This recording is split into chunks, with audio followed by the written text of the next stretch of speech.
যদি এ দেশে ইসলাম থাকতো তাহলে পাথরের আঘাত করে করে জনসম্মুখে তাদের মৃত্যুদণ্ড তার করা ছিল।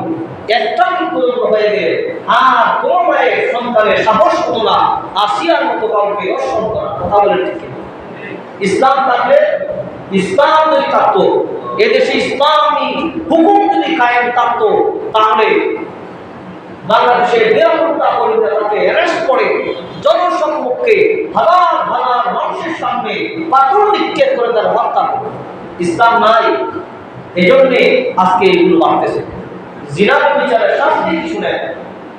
জিনা দ্বারা যদি কোনো অবিবাহিত নারী পুরুষ জিনা করে জনসম্মুখে 100টা বেঁচে রাখা, কটা বেঁচে রাখা? কটা বেঁচে রাখা? 100টা বেঁচে রাখা।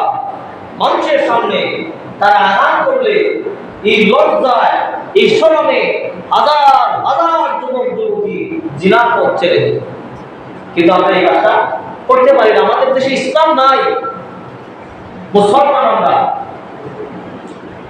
মুসলমান ওই যে মানুষ করে হাজার হাজার গনিয়া বাসিয়া দেখে কয়েকশো হাজার হাজার শুনতে শোনা যায়। আর যদি কোনো বিবাহিত নারী আর পুরুষ জিনারে বিচার করে বড় বিয়া করে না, এই বড় বিয়া আছে না নাই? যদি কোনো বিবাহিত নারী পুরুষ জিনারে বিচার করে, ইসলাম যদি থাকতো, ইসলামের আইন হলো জনসম্মুখে পাথরের আঘাত করে করে তারে দুনিয়া থেকে চিরতরে নাফরমানি বিদায় করে দেওয়া।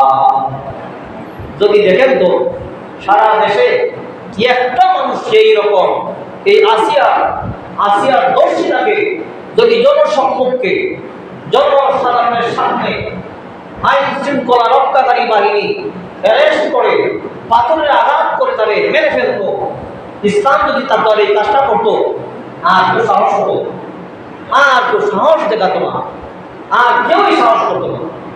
ইসলাম অপরাধের পুরাই কেটে দেয়। আর ইসলাম ছাড়া অন্য মন্ত্রতন্ত্রে অপরাধের পুরা বাঁচায় দেয়। আইন শুধু খাতায় কাগজে, প্রক্রিয়া আপনার বাস্তবে আইন খুব কম।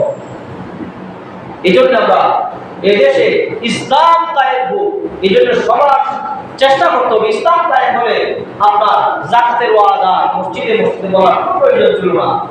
অর্থমন্ত্রী রেডিও টেলিভিশনে ঘোষণা করে দিতেন যাদের উপর যাকাত ফরজ হয়েছে রাষ্ট্রীয় কোষাগারে যাকাত জমা দিতে হবে, নয়তো অ্যারেস্ট করে তারে শাস্তির আওতায় আনা হবে।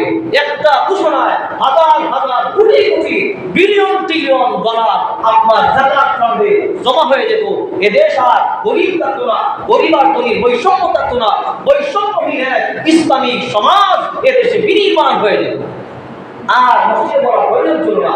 যদি ইসলাম থাকতো, আপনার ধর্মমন্ত্রী ঘোষণা করে দিতেন জোহরের আযান হয়েছে, জোহরের নামাজে পড়ে আবার যারা কর্মস্থল, যাকে রাস্তাঘাটে যাকে পাওয়া যাবে তাকে অ্যারেস্ট করে শাস্তি দেওয়া হবে। আর যুবক বেরোয়ার সুযোগ আছে, কর্মস্থল বন্ধ হলে নামাজের সুযোগ আছে, ওপেন থাকলে কাজ করে মানুষ।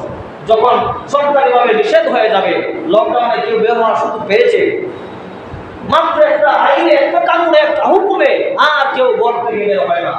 রাষ্ট্রের কত বড় পাওয়া! এজন্য ইসলাম শুধু নিজের জীবনে নয়, ব্যক্তি জীবন থেকে শুরু করে রাষ্ট্র জীবনের কায়েমের প্রচেষ্টা প্রত্যেকটা মুসলমান করত।